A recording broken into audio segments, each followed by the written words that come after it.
Hi, this is Eric Guido. I am currently in the Colli Massare vineyards of Montecucco.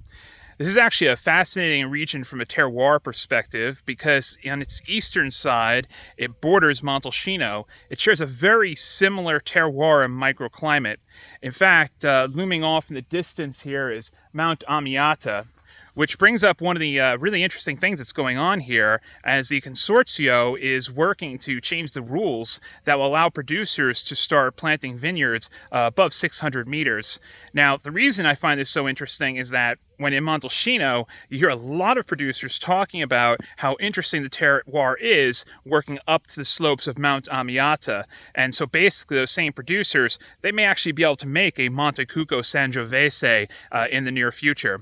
And speaking of Sangiovese, that is certainly the variety that is prominent here. In the past, Montecucco Rosso was probably your primary wine, which was able to blend international varieties, but now Sangiovese is certainly key.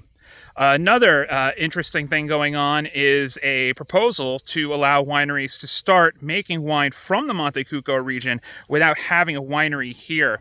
Now, understand how this changes things. Many producers, including Brunello producers, have vineyards here, but they end up making IGT wines because they can't call it Montecucco without physically having a winery in the region. When that changes, it means that there may be this influx of producers from outside the region that start using the Montecucco name on their wines, which would be a huge boost in popularity for the region. The one thing to watch out for here is, as I mentioned with the terroir, as we're close to Montalcino, we're in higher elevations.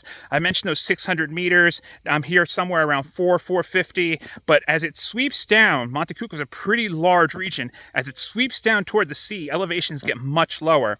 Granted, there's some great Vermentino coming from there, but when you're looking at Sangiovese from that part of the region, you're looking at a much more rounder, fruitier, plusher, more Mediterranean wine. In the end, it takes a little work to know the right producers to look for. You can certainly go by location to a large degree, but it is definitely worth keeping your eye on what's going on here in Montecucco, because from the changes that they're talking about and with the producers that are already making great wine here, I think the future is very bright.